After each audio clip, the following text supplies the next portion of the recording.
Do you need to say anything? Okay. Good morning. Are we on?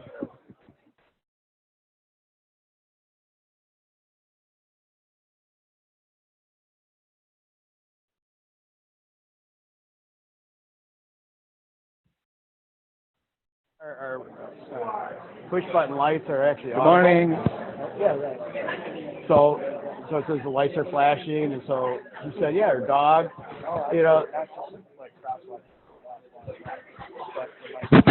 yeah, because these are just the RFDs. There's no red, so they can't say it's safe to cross. But they do have an audible feature. And Good morning. Hello. Oh, I'm on. Lower. I mean, you start to put all those measures. Good morning, everybody.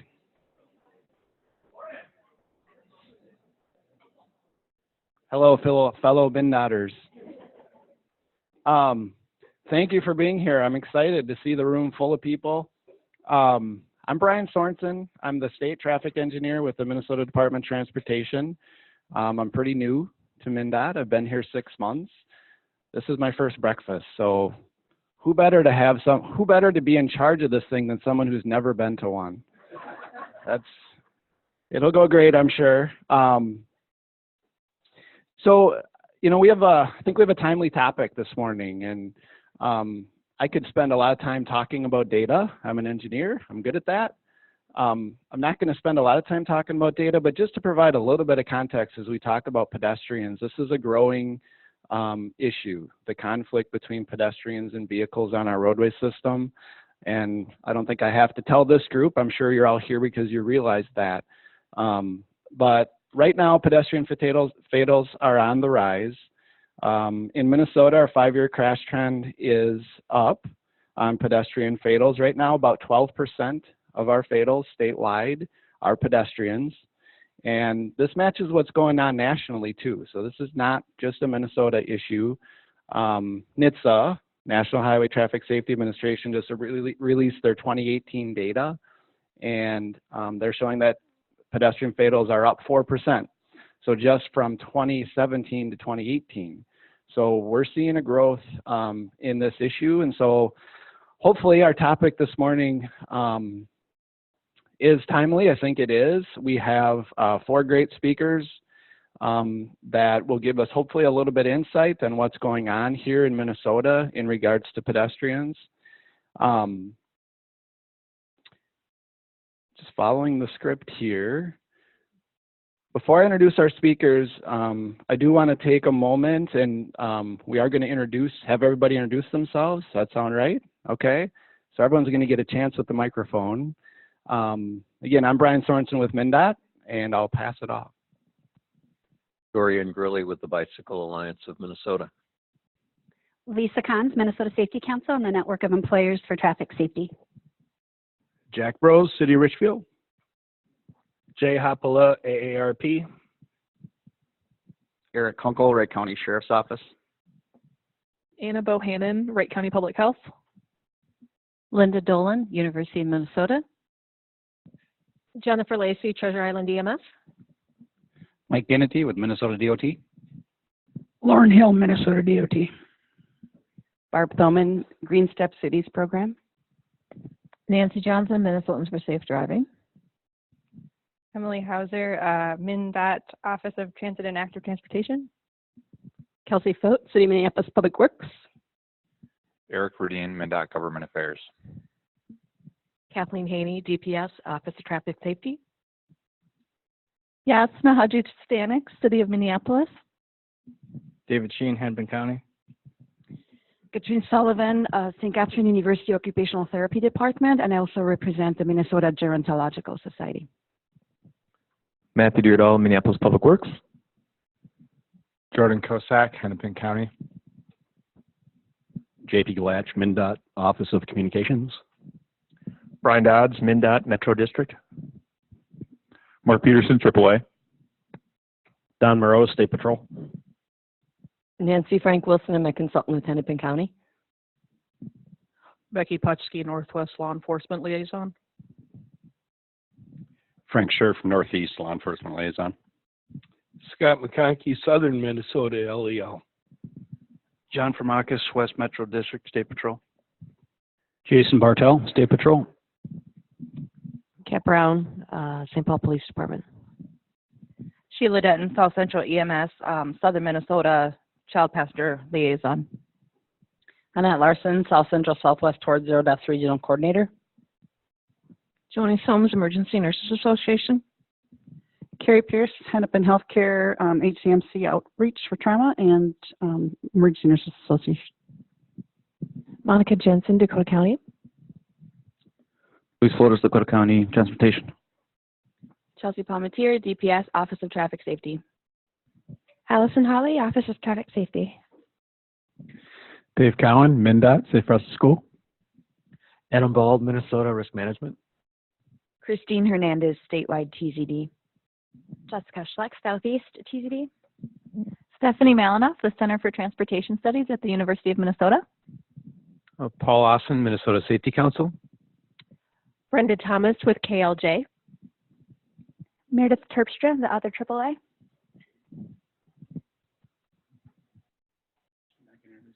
I did. Okay, so that puts us, it's a full room. It's about 50 people here. We also have about 26 on the webinar online. So welcome to you online as well. So with that, I'm going to jump right into our presenters. Our first presenter is Jack Brose. And Jack has managed multimodal projects of all sizes from conceptual development through final completion. Many of these projects involve significant consensus building with citizens and affected agencies and have resulted in construction cost savings of over $200 million. Many of these projects have received national and local awards. Successful delivery of such projects requires flexibility to address diverse technical issues and stakeholder concerns. Jack is an effective communicator and is a MnDOT trainer for context-sensitive solutions, complete streets, and advanced flexibility in design. Jack has been with the City of Richfield for 3 years as their transportation engineer and enjoys working with their Sweet Streets program. So welcome, Jack. Help me welcome Jack. Thank you. Thank you. So I've never given a TED Talk, so this feels different.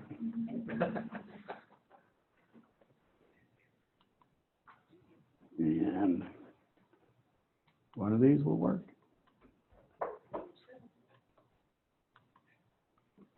All right, help.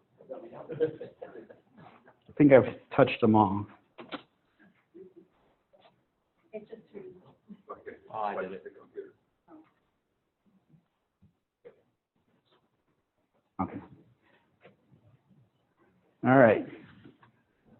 So Sweet Streets, that's a focus, and this is the story I'm trying to give you here today is that it's a different way of thinking. This is actually a registered trademark that brands a different way of thinking because as we look at the infrastructure, and starting with pedestrians as the focus, pedestrian first, that it can be different. And I'll show you a couple examples here, and maybe you'll track along. But that is a branding that we use in Richfield, that we have established a reputation that when we invest the public dollars, there is a public benefit. That's what we started with. That look familiar? Anybody own one of those? Sidewalk right up against traffic, horrible looking crossings. Every meeting we had, if you start with a pedestrian first, we ask people, what's the problem with this street? What do you think we hear? We don't start with design. We start with a question. What's wrong with the corridor?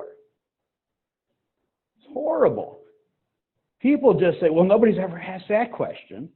They're all ready to say, what's your plan? And when you say, well, we're going to figure it out. What's the problem? Boy, do they unload. Can't walk across the street. Speeds are ridiculous, et cetera, et cetera, et cetera. Very same street. By the way, this is from a realtor forum that we do every year. Anybody know where Richfield is? Anybody hear that for the last few years, Richfield's the hottest residential real estate market in the Twin Cities? take a little credit for that. Well, this is what we've been doing, that same street. So if you start with a problem that says, and we're going to measure the pedestrian experience, and you start to say, is there a pointer here? You start to see we put in medians. Medians created one-way traffic, median refuge. I got a lot of phone calls when we opened up the street because what's out there? There's a thing in my way. Well, driver awareness, right? Speeds were down. So then you look at the crossings. Everything was done in a way that was pedestrian first. And it works for the cars, but it created a completely different experience. This is Wayne. Wayne lives on the corridor on the right here. Talk about Southwest. I'm going to steal their mantra. Feel free to move about Richfield. So his experience of just going up and down the street is so much better. So he's been like given a safe passage. Goes up and down, crosses the street all day long. Because he was confined before to that previous street. So there's a process that we go through to get to that.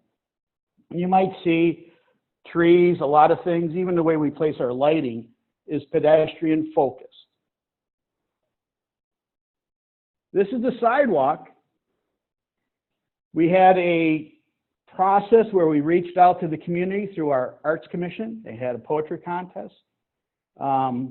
They took local poets and we etched their poetry at certain corners along the street. It's busier, high volume transit stops. City of Richfield, 36,000 people, about 1.7 million boardings on the bus every year. Every one of those boardings is across the street when you ride a bus. So it's a very important part of us. But it's like we're going to go beyond the fact of the physical crosswalk and the lighting. And so the experience, this is where I'm going to take you to. It's the experience of the pedestrian that we try to focus on. How about that experience? It's my little spy camera. We had an issue on the street. I won't get into too much detail, but we all should consider that to be horrible. And let me show you why. AAA's here, thank you. I use this report all the time. So if you look at this report, the dotted line is the pickup that was next to that family. The solid line is a car. As the impact speed increases, your risk of severe injury also increases. And we're playing around with some pretty serious speeds in here with 30 miles an hour. That particular street, that is what the speeds look like.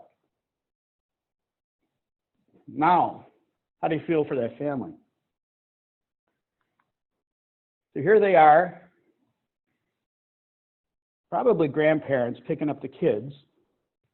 So my point is, these are stories.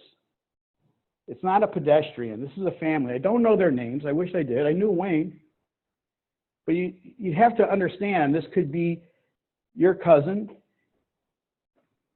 your grandkids. That's who we're talking about. So the risk, what we ended up doing is a temporary, there's no sidewalk, so we did some temporary features to create a passageway on the street. So when you show this slide, as I did to council, there's not a hesitation that we need to do something to protect this family.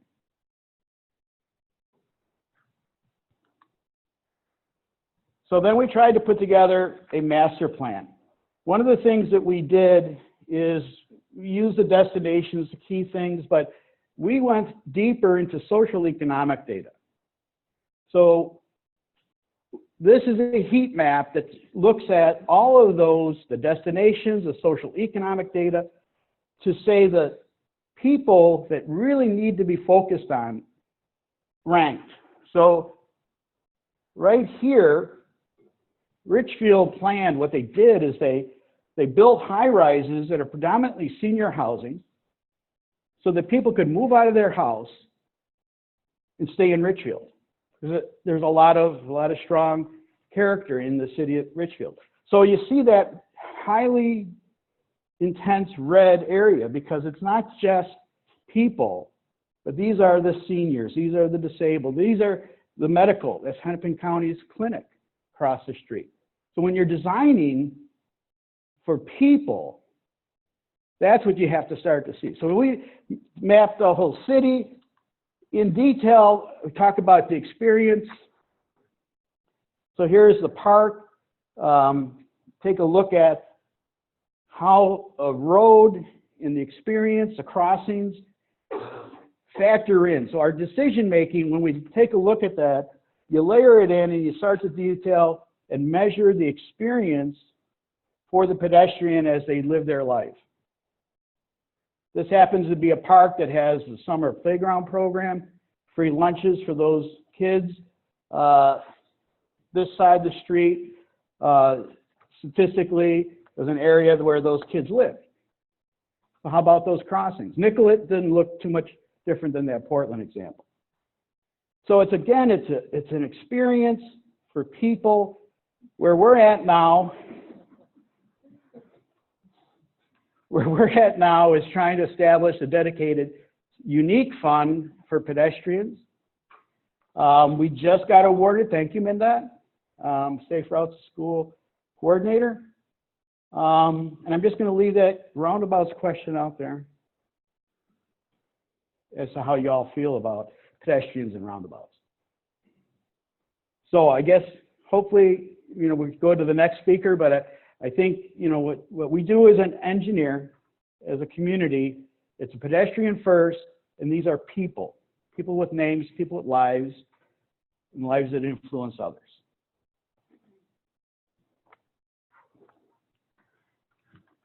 All right.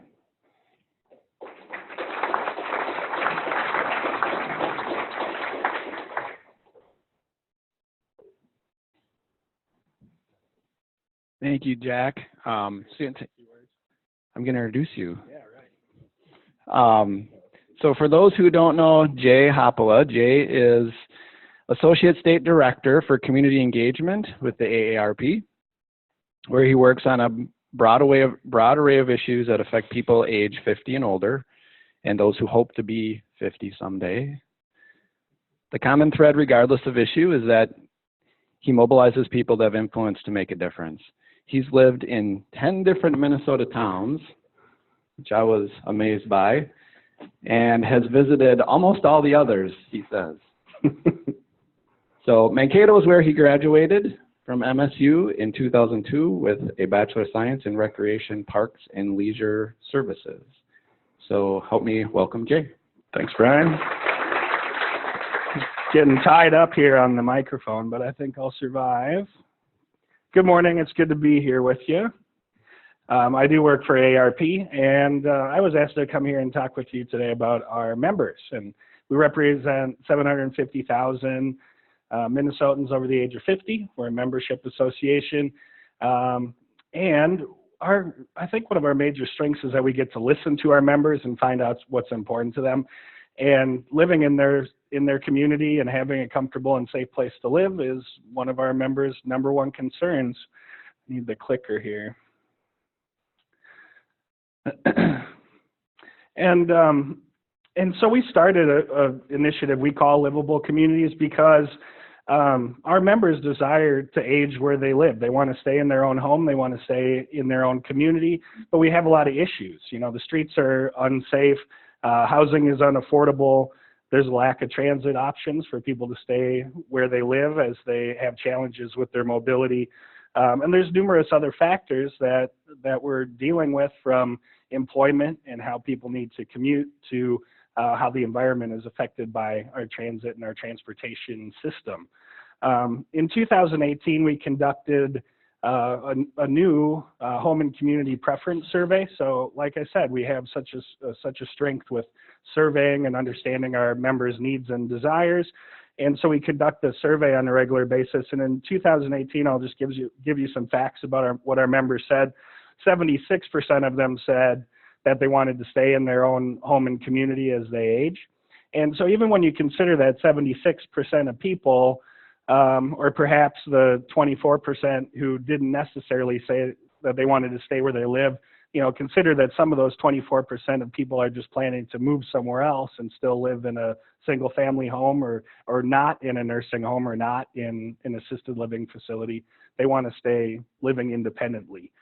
61%, they said it's extremely important to have transportation service, so they anticipate there will come a day when they can no longer drive independently. More than 90% say it's important to have safe streets and sidewalks, and so that goes without saying. But what doesn't go without saying is that among our membership, they agree that they need to be safe for bikes and pedestrians and for cars. So if you're like me, you hear people, you know, the conflicts that we have between pedestrians and bicyclists and motorists and, you know, drivers saying that, why are we making all these bike lanes? I think what we get from our survey is that older people are saying it needs to be safe for everyone, not just efficient for the cars to be moving through. 9 out of 10 of people over the age of 50 drive, 4 out of 10 walk and or bike, and 2 out of 10 use a taxi or ride share service, and compare that to 4 out of 10 of younger people who are using taxis and ride share service. So that's an anticipation that we have for the future. So our Livable Communities program initiative has a number of different sort of sub-programs that go along with it. I'll share with you some really great resources that I hear good feedback about that really help citizens have a voice in their transportation and other livability factors in their communities. We offer grants, and I know some of you here have taken advantage of those grants. We've built crosswalks and made improvements to crosswalks, or partnered with local entities to make improvements in those crosswalks. We funded educational programs like we've done with Bike MN. And so we offer those grants that make improvements to the community. And we run a program called the Network of Age-Friendly Communities, which is a global network of cities and counties and even some states here in the United States that have made a commitment to maintaining and becoming an even more friendly place to live for people of all ages. This is our founder. Her name is Dr. Ethel Percy-Andrus, and we were founded 60 years ago. She was a retired teacher. She lived and worked her whole life, did what she was supposed to do. She was very active in her teachers' union, and when she retired, she went to visit a former colleague and found that woman living in a chicken coop in her own backyard. Also a former teacher, and that person couldn't afford to pay the bills where she lived, so she had to rent out her house, and she lived in the backyard. And so that inspired Dr. Andrus to form what, in a way, was a union for retirees. So she organized retirees so that they could have a collective voice and work together to improve the lives of older people. If you think back 60 years ago, people they were just starting to live that long where they could be independent beyond their working years. But because of that, our society wasn't really set up to support people living independently. If you lived to be 65, 70, 80 years old long ago, 60 years ago, it was probably your family who was taking care of you. There certainly weren't retirement communities where people were supporting each other. And, even our transportation laws, as you'll see, didn't support older people living independently. In 1967, in fact, it was the most common practice among automobile insurers to cancel the policies of their clients once they turned age 65. So whether you were an existing client or whether you were 65 years old and trying to get an insurance policy to keep driving, you couldn't get one. So our founder and her team and our association that was emerging found one auto insurance company that was willing to create a policy that could not be canceled when the clients turned 65. And then fast forward a few years, and our Civil Rights Act includes protection against age discrimination for auto insurance. So it's against the law for an insurer to cancel auto insurance for a driver solely based on their age. Who's familiar with our driver safety program? Yeah, we train about 500,000 people, if you're over the age of 55, law says that in Minnesota, your insurance company has to give you a discount on insurance, and that makes Minnesota #1 in the number of people that we train in our driver safety program. But it started with the National Safety Council, so it was just AARP volunteers back in the 1960s who were teaming up with the National Safety Council to offer this training. But there are some other factors. You know, we get the 10% discount on auto insurance for people who take the course here in Minnesota, but that's in other states too. There's some other factors I think that makes Minnesota the #1 state for the number of people we train in safe driving. Anyone have ideas for what those might be?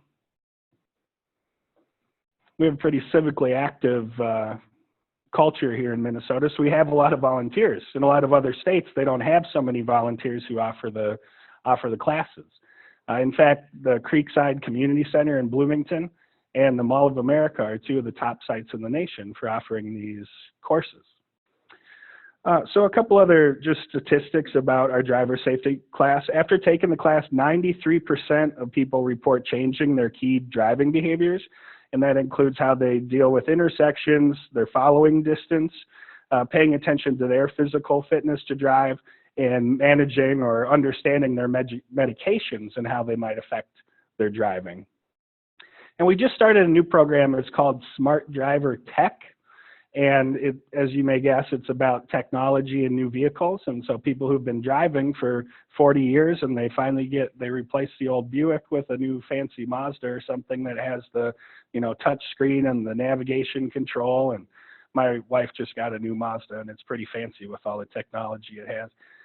It controls your following distance when you're in cruise control. There's the backup camera. There's alerts when, if there's a car in your blind spot. So we run a training program that's pretty accessible around the cities, at least, that people can take, and it teaches them about the new technology in their vehicles. As I said to begin with, we offer a number of resources, and I think this is a really great one that's been utilized in many communities across the country. It's a workbook that citizen groups or your departments can use to lead citizen groups on walking audits of their neighborhoods and their communities. And you can download this file at this website, aarp.org/livable. You can get that for free. And there's a whole lot more to it. So the way I started, I said that transportation's one issue that our members care about, and that just factually allows them to do what they want, and that's stay in their community safely and comfortably and be where they want to be. Transportation's one issue, but we offer a number of resources.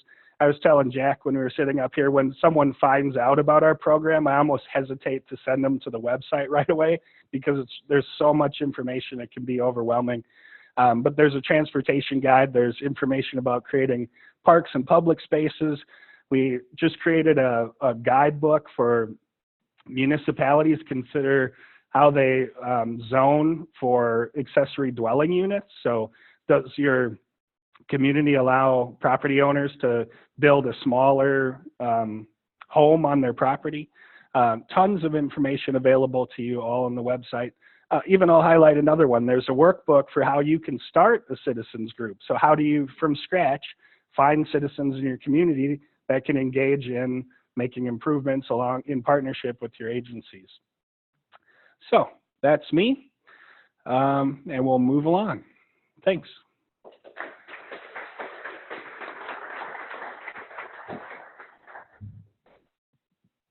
Thanks, Jay. So our last presentation is a tag team effort. Anna Bohannon and Lieutenant Eric Kunkel from Wright County. Anna is a health promotion coordinator and statewide health improvement partnership coordinator for Wright County the past 3 years. She works with schools and communities promoting physical activity and healthy eating. Anna has a Bachelor of Science in Kinesiology and Health from Iowa State. Eric Kunkel is a patrol lieutenant with the Wright County Sheriff's Office. Lieutenant Kunkel was hired as deputy sheriff, assigned to the patrol division in 1999. In that role, he served as a crash reconstructionist and field training officer before being promoted to patrol sergeant in 2008. As patrol sergeant, he was assigned to supervise a district in several of the busiest communities of Wright County. In 2016, he was promoted to patrol lieutenant, where he currently assists in overseeing and supervising a division of 98 staff, including 10 patrol sergeants. Just a little bit about Wright County Sheriff's Office. They're a little bit unique in that they contract for law enforcement services with 13 of their 17 cities, some of which are approaching a population of 20,000 and a total county population of 135,000. The Sheriff's Office serves as each contracted community's police department, as well as provides law enforcement services to all townships and unincorporated areas of the county. Lieutenant Kunkel oversees some of the largest contracted cities and populated areas of the county. So Lieutenant Kunkel has over 20 years of experience in law enforcement and is dedicated to public service and the safety of the citizens he serves. And so welcome Anna and Lieutenant Kunkel. Thank you. Thanks. All right, so we're going to talk about pedestrian awareness one step at a time.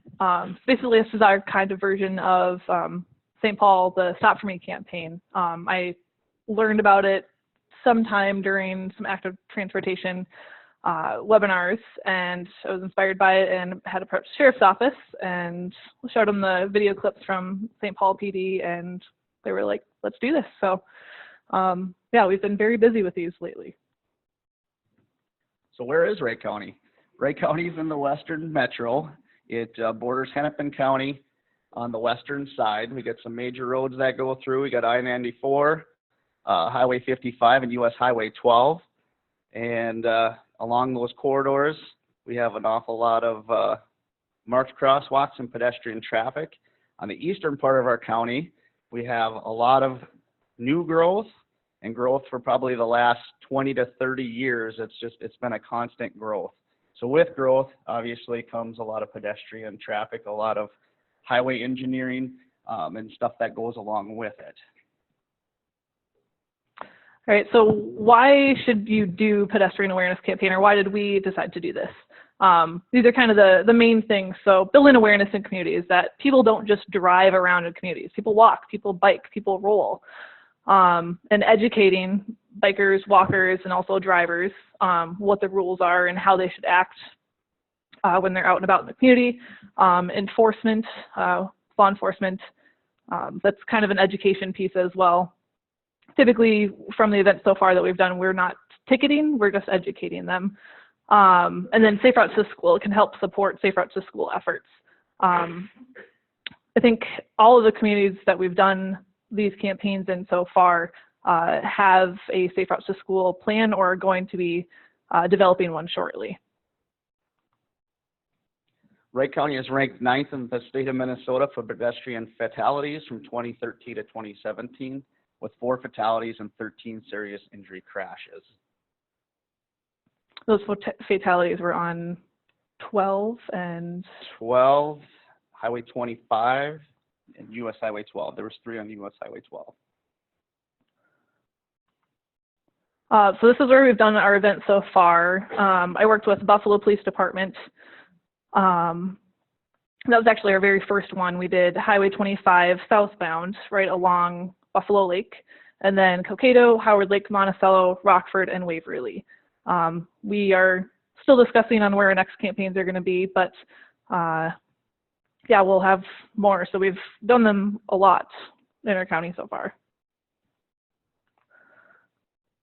We've done 8 campaign events. We started last fall. We've spent about just short of 7 hours on the events. During those events, we've initiated 75 traffic stops, which averages to almost 11 traffic stops per hour. This does not include the data from Buffalo Police Department. This is just with Wright County Sheriff's Office. So. And if we would have had more chase cars, we'd have had a lot more stops.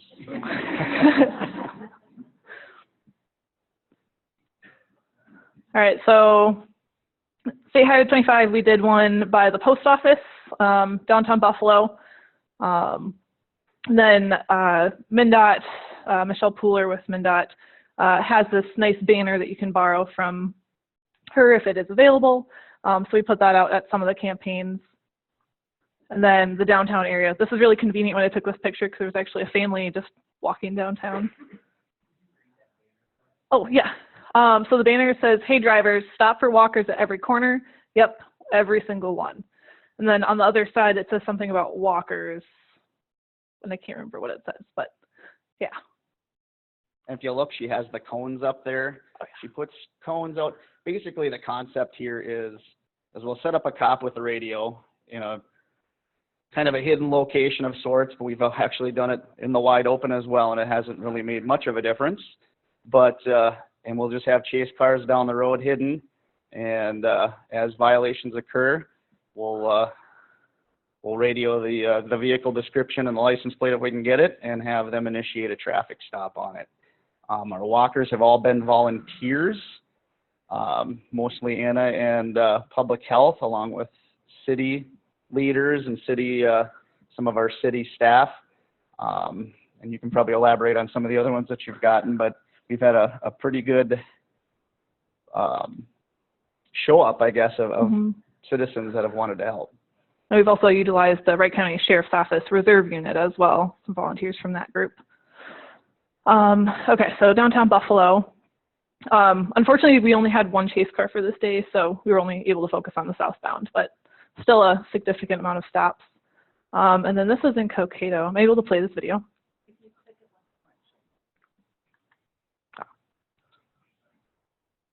Can you turn up the volume a little bit?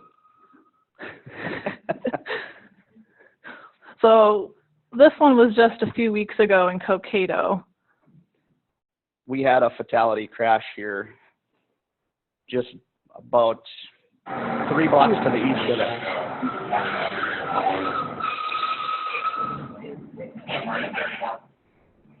And if you'll see, she was almost in the middle lane of traffic before that car even saw her. And we did have a fatality crash here, was it last fall? Late summer maybe, just about 3 blocks to the west, to the right of this location here. This is a uncontrolled intersection. I think there's stop signs before you get onto 12, but there's one side of the road has a marked crosswalk. Yeah, this is a scary intersection to do. This is when we did this in the city of Monticello last fall. As you can see, the school in the background, we kind of worked with the Safe Routes to School here. And we actually had a young man struck by a vehicle going through one of these intersections on his bike on his way to school one morning. That's what prompted us to start here. If you look in the right picture there, that is one of our county commissioners and the city administrator for the city of Monticello that got involved with this. They took their lives into their own hands. This is west or east Broadway in front of the city of Monticello, or the Centricare Hospital, if anybody's familiar with that, in the city of Monticello. Just to the left of this would be the middle school for Monticello. Many kids cross this crosswalk every single morning and afternoon, before and after school, and kind of play Frogger with vehicles. So we got some decision makers involved in it. As of right now, they are doing some improvements along there with some lighting and some more signage, that kind of stuff, to draw some attention to it. This is kind of a complicated intersection because they have a city road and a county road, and so the city engineers and the county engineers are working together on how, instead of telling the kids, well, don't cross at the intersection, figure out a way to make it so it's safer for them to cross. And it's 2 lanes each way, so it's a long stretch of roadway for them to be crossing. We actually were approached by one of the business owners that owns a business right along there, and thanked us up and down for being out there that day. This is one of those intersections, if we could have had probably 25 chase cars and we couldn't have kept up. It was constant violations. This one or the previous one? So this is kind of a mid-block crossing because they're just a block up on, I think it's Main Street or Bridge Street. There's a stoplight. So up this way, and then there's not really anything for a while. I don't think there's any stop signs or stoplights up if you go west on 55, but east of 55, there's a stoplight just up there. So.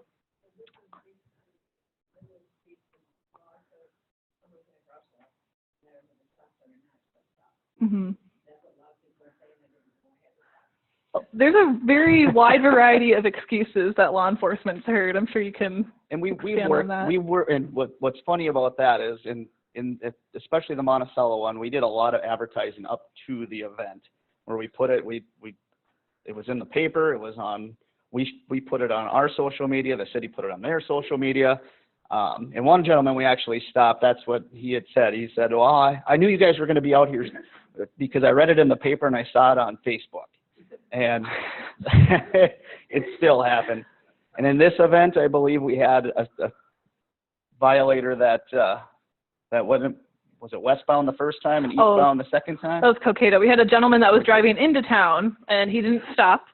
And so he got pulled over, got warned, and then not even 5 minutes later, I'm talking to one of the deputies and he goes, "Are you kidding me? There's the same truck just blew through the crosswalk." Well, he ended up getting a ticket because I don't think he deserved to get warned again. Yeah. So State Highway 55, so we've done, I think you said 8 campaigns so far, 9 with Buffalo. This intersection is probably the worst intersection ever that we've done this at.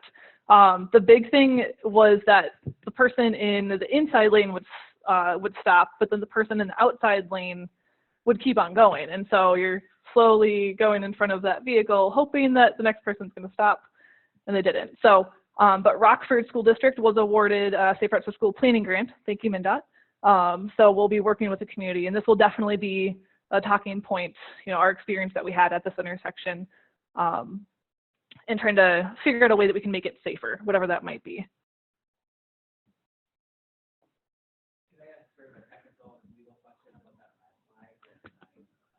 This one?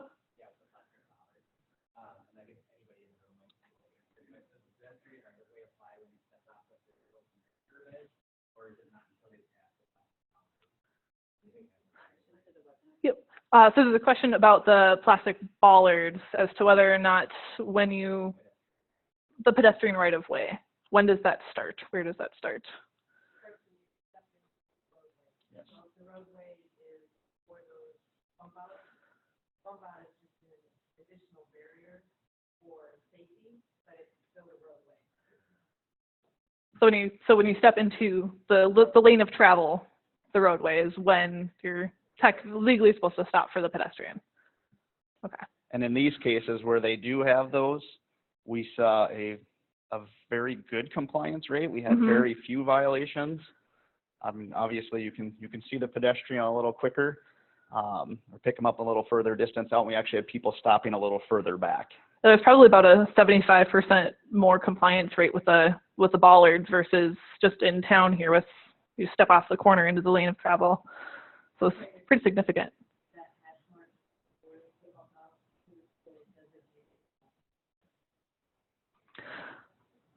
So yeah, Rockford, we're very busy at this one. I think the deputies were talking about possibly partnering with State Patrol on possibly doing another campaign here as well, but we'll see where our Safe Routes to School conversation goes. So this is just a picture from our very first campaign that we did. Some of the deputies that had helped out with that. And the sergeant on the left there is Sergeant Josh Hinton. He runs our TZD program with Becky.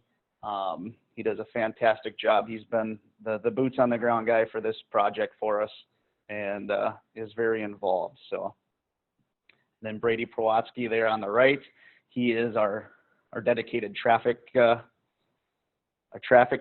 That's his job. He goes out there, he takes kind of the proverbial bull by the horns and deals with these situations. Yeah, so that's pretty much it. Did you test this any place where there was a rectangular flashing beacon? No. Or maybe you don't have any. Yeah, some of the intersections did have the RFBs. Some of them had the ones with just like the really slow amber flash. There's some intersections that had the sign with just a really tiny lights that are on the sign themselves. And sometimes we used the beacon, sometimes we didn't. It really didn't make a difference. Most of the time the excuse was, well, I didn't see them or I didn't know I was supposed to stop for them.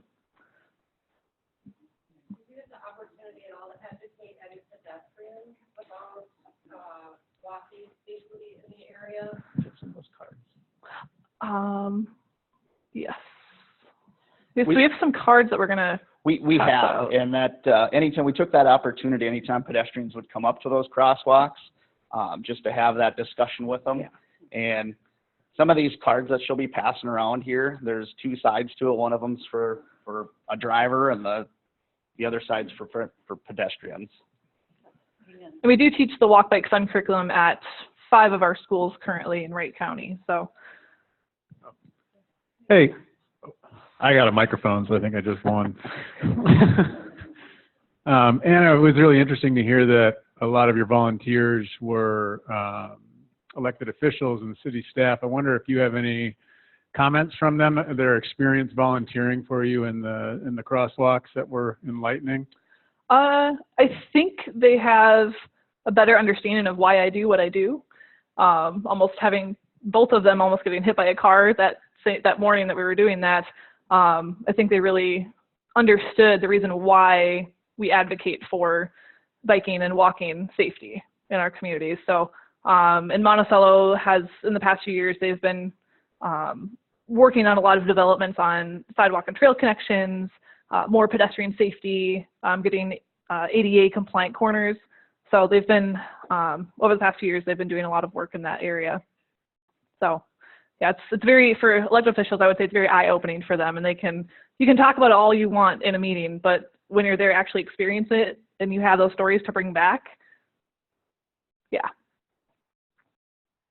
I've got another question. I heard you touch on the Facebook and newspaper ads that you did. I was wondering if you could talk a little bit more about sort of the public awareness that preceded the actual, citations and warning.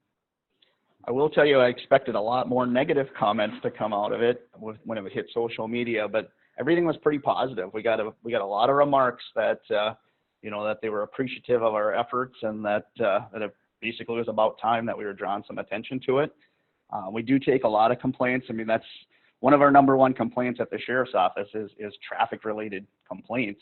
And in the last probably 5 years, it's on the eastern part of our county, we have active community members, and we have a lot of people on our walking trails, and the cities have done a lot on crosswalks and walking trails and such. And we actually received a lot of positive feedback from business owners along these stretches, from citizens, even before and after. It was actually well received. Hello, sorry. I have a follow-up question about the walking beacon. In terms of what can be done, or what regarding that, as well as what other things you have contemplated doing at the road design kind of thing. And I saw that, for example, to avoid cars from that pass, that sometimes the stops, there's like a line like way before the crossing, so that when the cars stop, there's still time for the passing car to stop as well. Is there data for example, to show that beacons, flashing beacons don't work or don't make any difference? Because that's something that, for my town, I was going to suggest to City Hall that they install for, like it's in White Bear Lake, because it's really dangerous crossing across the highway, that they at least install that. But what you're saying is it doesn't make any difference for cars stopping? It didn't appear to be during our events, but if you have a beacon that's constantly flashing, you're going to stop noticing that. But if it only flashes when someone's there wanting to cross the road, then people are probably more likely to say, oh, hey, this isn't always flashing. What's going on here? Let's slow down. Oh, there's someone crossing. Let's stop. We weren't collecting any kind of statistical data on this. It's just sometimes we used it, sometimes we didn't, and it really didn't seem to make a difference. But that's not to say that they don't work. It was just in our events, it's just what it turned out to be. So it sounds like all of your events turned out really well. Mm-hmm. I know that something that we're trying to do is recreate stuff like this all across the state. So what is the number one piece of advice that you would each individually give, you as an educator, you as an enforcer? Like a magic wand, if you could change one thing about what you did, and please be very candid as much as you can.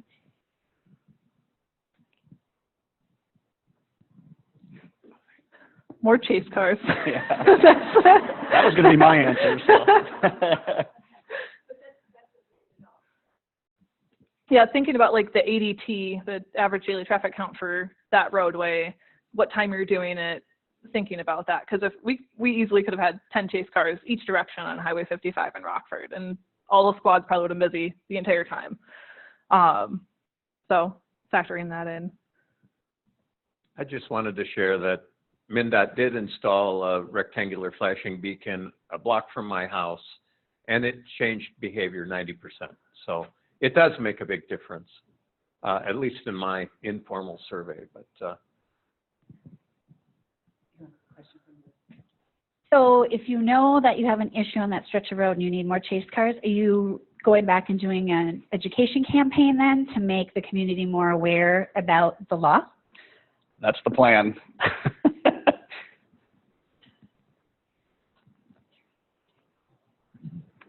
So just to kind of piggyback on that question you're asking, like what's the magic wand as we've going into our 5th year doing this, and the number of events we've done, the yielding rates we've been able to improve upon. Last year our yielding rates, when we did the study, went from 30% to almost 70%, and that was because of constant, very strategic things that we were doing. I would say there's 3 things. One is get out front with the education piece like they did. Blast with the media. Let the media sell your project. Because no one's going to argue that hitting a pedestrian is a good idea. They're not going to argue that. The second is your community buy-in, whether it's your leaders and or your citizens. When you have the normal citizens, this is their neighborhood, this is their crosswalk, they just want to be safe. It's easier to pitch that to the driver when you're issuing them a citation saying, if this was your neighborhood and your kid and you were walking them to the park, you'd want that safety too. Again, they're not going to argue that point. And then lastly is giving them something more than just the ticket, giving them those education pieces of materials. One of the things we created when we did our efforts last year is we made these placards that has more than just kind of the do's and don'ts, but it has the reasons behind it. How many died? How many have been struck? How many have been killed? What the law really says. Sometimes people just don't want to read a law. They just want to understand what it means and what are they held to. So I'll have Linda probably pass these around so you guys can look at them. You're more than welcome to copy them as you guys have and stuff. But yeah, I think those 3 things are key, even above and beyond the enforcement and how many stops you get in. Because trust me, even one stop is a ripple effect. Because they're going to say, oh yeah, I got stopped by the cops today, and you know, this is what happened. So, are those handouts in PDF files that I can put on our website? Okay, let me know.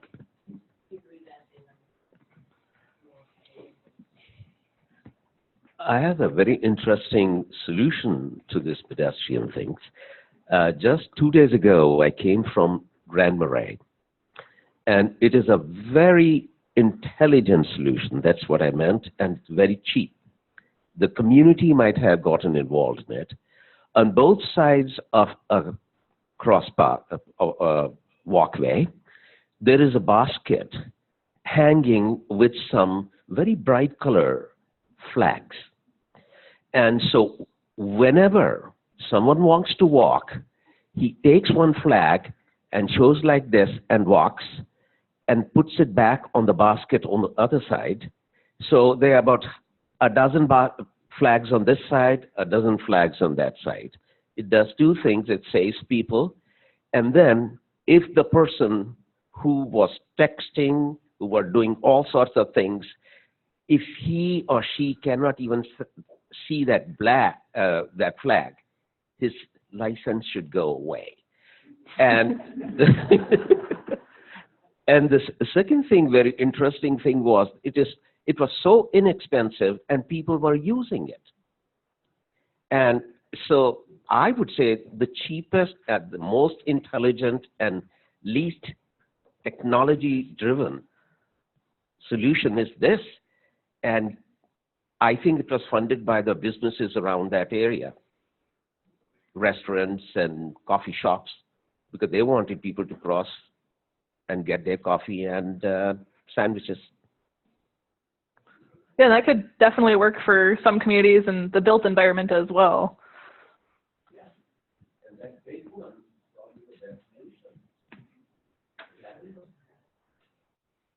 I just wanted to make a comment and a question. The comment is, I think it's great that these carts have the pedestrian responsibility. I think that gets swept under the rug a lot. I'm a runner, and I end up, my wife calls it mad dogging drivers. Like, no, I'm shaming them. Like, they're not stopping. Like, I'm not doing obscene gestures yet, but I'm just kind of giving them, like, you're supposed to stop. So kudos to that. And the question is, was there or is there any future effort to do something like this at nighttime where pedestrian conspicuity could be completely different? Clothing, there's a lot of variables added to that. That's actually a discussion that we've had, is to start trying to have some statistics of sorts that we can keep track of bright colored clothing versus earth tones. Day of the event, do you try some at night? Do you try some in the early morning during commuter time? Do you try some in the evening commuter time? Wright County, we're kind of unique that way. We always call ourselves a bedroom community. A lot of people in the West Metro there, they commute to the Metro for work. So our morning commute stuff is, our traffic, we have huge traffic issues in the morning and in the afternoon or early evening. And we've tried to we kind of started this whole event around the schools, but we've kind of gone a little further with that and tried some different times of the day as well. Mm-hmm. We just didn't keep a lot of statistics on what people were wearing. For the most part, I don't think we've had anybody in really bright colored clothing, but that was kind of one of the next steps. I actually have a question for Jack, if that's all right. So there are a lot of 4-lane undivided roads all over the metro that fall well within a range of, the road diet, the 4-to-3 conversion. But then a traffic analysis may show some level of delay and may show that traffic may back up into intersections. Does that happen in Richfield? And how does traffic delay factor into your pedestrian first paradigm? Well, our delay study starts with the pedestrians. So everything pedestrian first. So in our decision making, we have a transportation commission, citizens, just like you have a planning commission, so we have a transportation commission. So we ask them to walk and experience the delay. So if you ever ask them, we also, by the way, I'm going to jump to roundabouts because I am Richfield. And so delay is on the network. I think when we start to talk about a crosswalk, we're missing the point because this is an important link to a pedestrian movement, and the vehicle delay is much bigger network. Whoever drives, 50 feet, you walk 50 feet. So it's a trade-off. So we look at delay, start with the pedestrian, and prioritize that. So these are important areas to accommodate the pedestrian. And then you look at the trade-off in the network. You take out a signal and you put in a roundabout, and the vehicle delay on the network in Richfield is down significantly. I may add some delay here, but I took it away over there. You're done. So the vehicle movements, we treat differently than a pedestrian movement when we look at delay.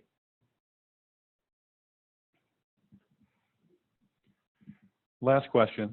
Many times the crashes that occur with pedestrians occur through no fault of the motor vehicle. So there's a strong percentage. In fact, I don't know, I think it's about 45 or 50. Anybody wants to correct me. You ever tag the pedestrians? Or how would you address the ones that are also probably part of the problem? I would agree. I don't think there's many that enforce that. We did have several of the fatals were in crosswalks, but there are several that were not, and they were not in ideal locations to be crossing. I know one in particular, the gentleman was in a crosswalk and walked right in front of the car, and he had a bright colored jacket on. But alcohol played a factor in that case, on both parts.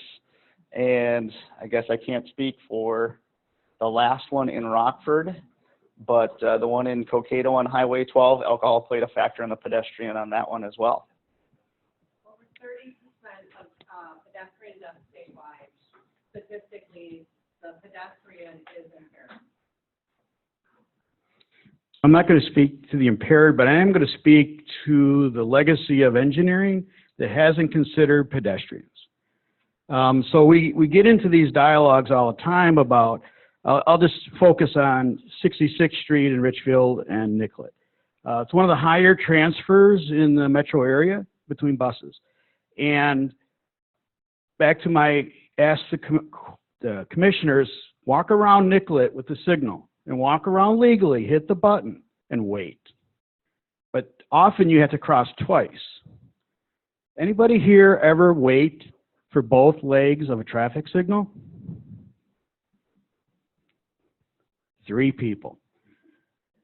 Now, amazing amount of jaywalking was occurring. Why? Because in our signal design, we don't factor in the delay of a pedestrian that's getting to a bus. So make it personal, and you'll see why did they step out in the middle of the road. You know, so there's a pedestrian first perspective that why are so many people, you know, like crossing mid-block? Because that's where they need to cross. So it's you know, like I said, our infrastructure didn't account for them. And so I would just say, as you look forward, looking at infrastructure, start on that side of the balance and see where you can come to.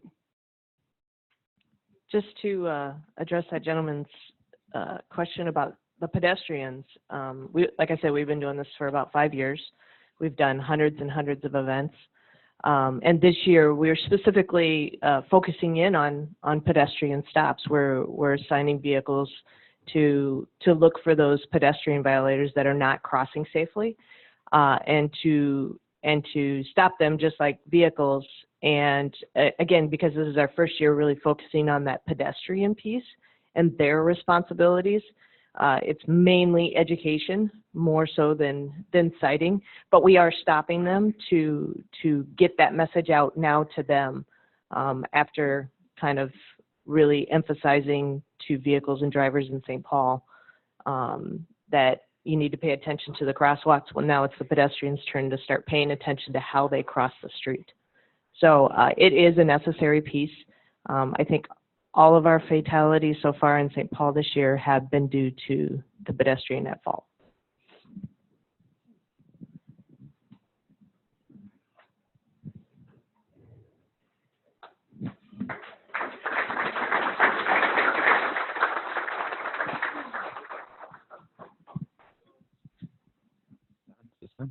Hello? So thank you, Jack, Jay, Lieutenant Kunkel, and Anna. We appreciate you spending some time with us this morning and kind of instigating a good discussion. Just a few logistical things. I think there is a survey form. Does everyone have a survey form? So I know, having been to these things, everyone doesn't love filling those out, but it really is helpful for us in putting these together and making sure we can make these sessions as valuable as they can be. So if you can take some time to fill that out, we definitely appreciate that.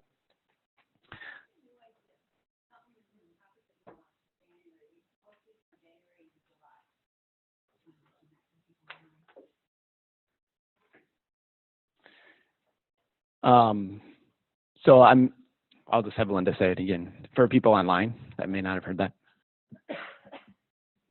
Yeah, we really appreciate you guys filling out the survey, and the online one takes like 2 minutes. So we also really read and give to the TZD leadership all the ideas for new and upcoming TZD stakeholder breakfasts. We host these in January and July, and so put down some new ideas, new creative ideas that you'd like to hear. Yep. Thanks, Linda. So just a reminder, the next stakeholder breakfast is tentatively scheduled for January 29th. So get that on your calendars. And I want to mention the statewide TZD conference. It's scheduled for October 23rd and 24th in St. Cloud.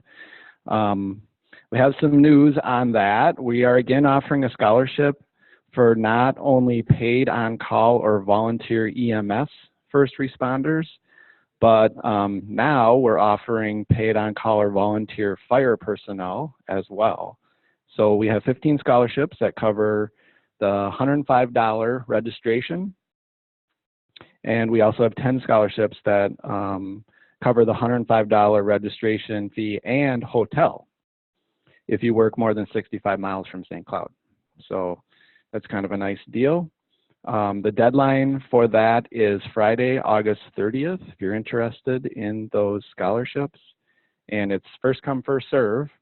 So apply early. Applications are available by emailing Linda Dolan, or you can check in here at the registration desk here at the Safety Council office after the breakfast this morning.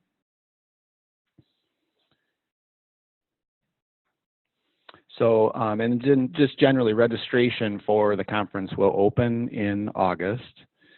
And then I'd like to encourage you to interact on social media with TZD. You can follow Minnesota TZD on Twitter and like us on Facebook. Are there any other announcements that anyone else would like to make? We have a captive audience? No? Okay.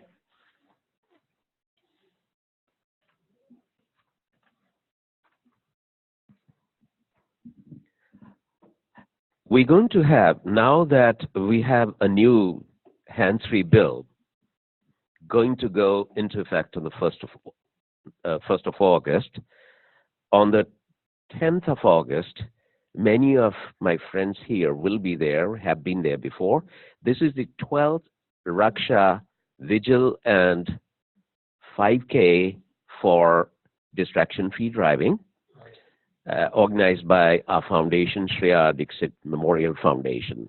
Many of you know about it, but those who don't, my daughter was killed by a distracted driver 11 years ago. And since that time, we have been working on this awareness programs and a lot of other things. And we want to make this particular event on the 10th of August as the first event that is coming after the 1st of August implementation of the law. And we'll have a friend, Mike Hansen, Paul Assen, and also someone to represent Colonel Langer. I think Captain Jason is going to be there because I think Colonel Langer is away. And so please come there, learn about the new law, and I know this group knows a lot about that, but our communities don't. So bring some people along, and we'll have an announcement probably with Linda. And that's it. See you there. And if you're a runner, come along. Chip timing. Thank you. That's a good reminder about the new law, and I think we should recognize Department of Public Safety and Minnesota Safety Council. There are a lot of people that put in a lot of effort with the legislature to get that passed this year. And for those of us, I think I speak for everybody in this room that have dedicated our lives or our careers to trying to make our transportation system safer in some way, shape, or form. This is a huge step in the right direction. So we're really excited about it from a general safety standpoint. We're also hoping it helps us get us, that much closer towards zero deaths. So this is a huge accomplishment, and I think a lot of us are excited to see how this turns out. Unless there's anything else, we have more. Good. So there is a 2-page summary of the Sweet Streets program in Richfield that's now posted on the MnDOT website. It's on the A to Z. If you just Google MnDOT road conversions or MnDOT road diets, it's there. And there are also 4 more case studies up there from cities in greater Minnesota who have done a 4 to 3 lane road conversion, and MnDOT crunched the safety numbers, and there's just kind of a nice overview explanation of how those projects were implemented and how they're going. So.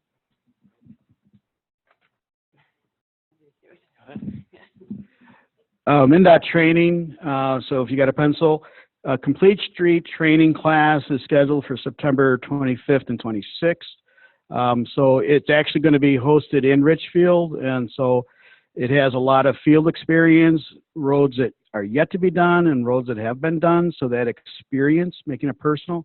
So if you have an opportunity, MnDOT will open that class September 25th and 26th.